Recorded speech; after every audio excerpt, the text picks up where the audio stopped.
Isn't it very beautiful to be in a countryside towards the nature, enjoying the drizzle in a woodside? But the car which would suit in this condition would be an SUV. And when you think out of an SUV, the cars which would come in your mind would be some hefty, big, bulky cars. But gone are the days which the SUVs are called as big vehicles. Such cars are also called as SUVs, and Tata is presenting their compact SUV. This is the all-new Nexon.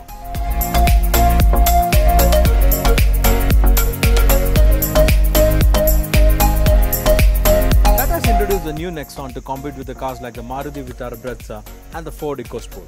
So the new Nexon has given the proper SUV kind of a stance from the front, whereas when you come to the side and rear, it is kind of a crossover to make the car look different from the crowd and pull out some good customers from the youth for their brand.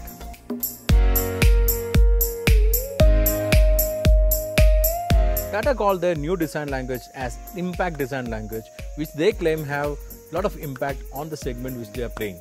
On this segment, there is an impact for this car on the front as an SUV, where you can see a lot of character lines on the hood which give a strong masculine stance. The headlight has given a different treatment with a popped up indicator which resembles some of the SUVs like the G-Wagons, which is my favorite. And there is a glossy grille which gives a premium feel. What Tata called as a humanitarian line is the smiling face with this chrome design. When you see the car from the front or the side mirror, the car is giving a smile. That's what Tata claimed. And with this huge bumper and the air cutting, the front is giving a huge masculine feel like an SUV for this new Nexon. The side profile of the new Nexon is more like a crossover. The front end has got a very huge masculine wheel arch which gives that front SUV kind of a character. When the roofline comes, it's like a sporty hatchback with a round roofline, but the roof rail actually give a SUV kind of feel. Whereas the side profile with a progressive design stance give more like a sporty hatchback kind of a feel. In short, the side profile is more of a crossover kind of design, where the consolidated very well on the silhouette, which has been patented by Tata for this design language. Tata has given few features which is very rare and very unique on cars.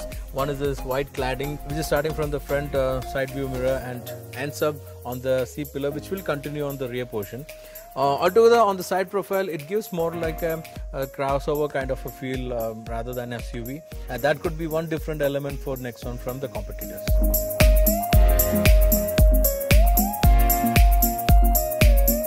It's a rear which I felt more like a hatchback, rather a sporty hatchback because of the styling statements here. See, you can see the window has been given very slant posture. There's a sporty spoiler which has an indulged LED brake light. The tail light has consoled very small, which gives a massive feel when you see the car from the rear. That white cladding has been continued and give that X-Factor feel, which look different from the rear portion. There's a glossy black finish which I've seen in the front grille, which gives a premium feel. The entire rear end has got a massive masculine feel with the masculine character lines and a huge bumper cladding with a black grille over there. So in short, when we conclude the design of the new Nexon, it properly become a crossover rather than a proper SUV, and the rear plays a big role as a hatchback for this car. Tata has given a 350-litre boot space for the Nexon, which can be increased by folding the second row seat, which will end up a 690-litre huge boot space, where Tata claim they can put in a huge refrigerator for your home. Wheels on the new Nexon are 16-inch alloys with 5-spoke design. The tires fitted are 215/60 high-profile tire, which give a good SUV kind of stance as well as a good riding comfort.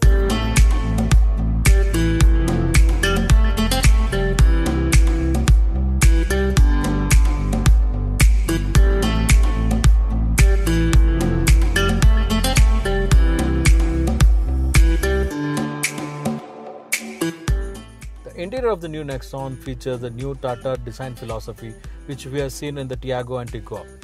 The quality of the build, material usage and fit and finish are much better than what we were seeing in Tata cars earlier, which has been benchmarked in Tata with the new Tiago. So that has been reflected in the new Nexon as well.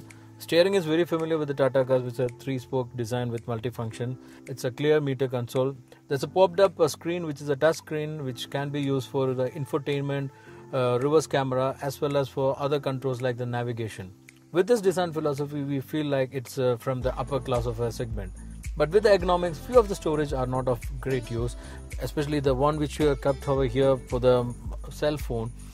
No big cell phone can be accommodated comfortably in that position where you have the aux cable as well as the iPod and the 12-volt charging point. Again, there's a slidable storage available here for the cup holder. Once it is open, it's huge, but the way it open is, again, the ergonomics is not that fine. There's an umbrella holder on the door which reminds of the bigger cars like the Skoda Superb or maybe the Rolls-Royce. Again, the storage on the door panel is also a bit tight, not so roomy as in the other cars. Otherwise, the fit and finish is good, the roominess is great, the seat is layouted very well, but unlike the Hexa, Tigor and Tiago, the seat is not crafted so well that we can have a very comfortable seating position. The thigh support lack a bit on the front seat because of the shape of the seat. Rear seat also lack a bit of thigh support, but the roominess is great. The seat is given a very good texture which look great with the detailing. The material also fine, and there are some attention to details which you see on the rear view mirror where you can see two tigers or leopard being given, maybe to give that SUV kind of a feel. So altogether, Tata's new design philosophy is very evident in this new interior.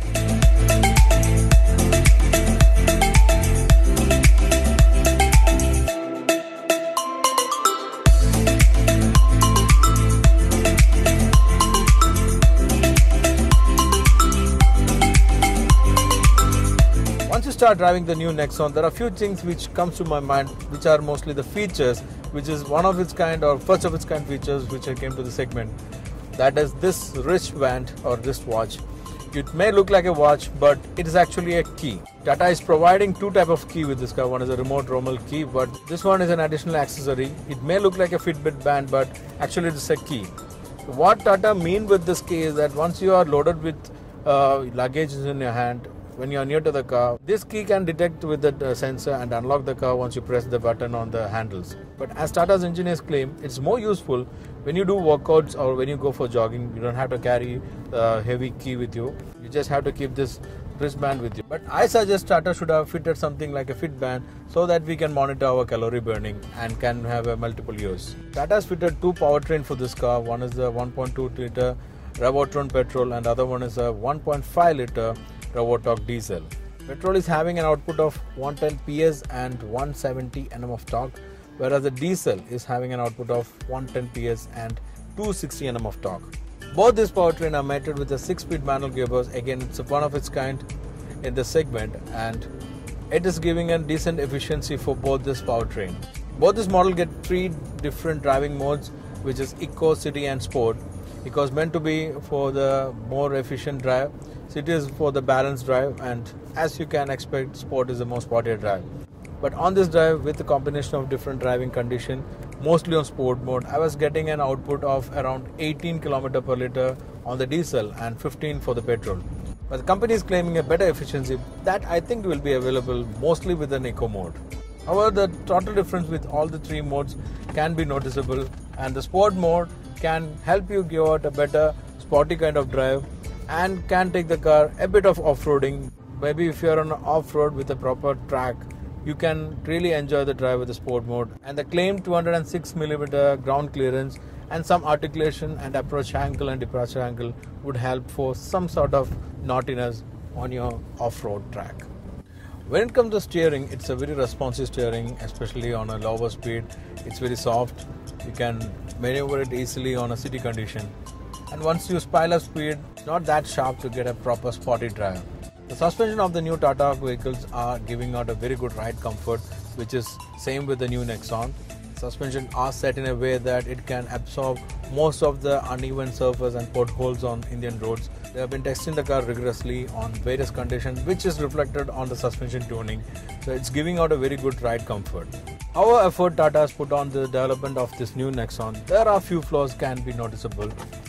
One, as I mentioned earlier, the thigh support for the seats, good as in the other Tata cars. The shape of the seat is lacking some of the thigh support, which can be noticeable. Diesel powertrain is a bit noisy, but the NVH level overall is good. On the practical note, the white cladding on the outside eat a lot of dirt, and once you do a small drive itself, it will get very dirty and look very awkward. Tata's got me both the diesel and petrol for this drive. The diesel was the blue one, and the car which I drive now is the petrol with the red color. So hope you enjoy the first drive of the all-new Tata Nexon. We have seen the cars like Tiago and Tigor getting up the market slowly but steadily. I think Nexon is a good bet for Tata to gain back some of the momentum which are lost in this Indian automobile market.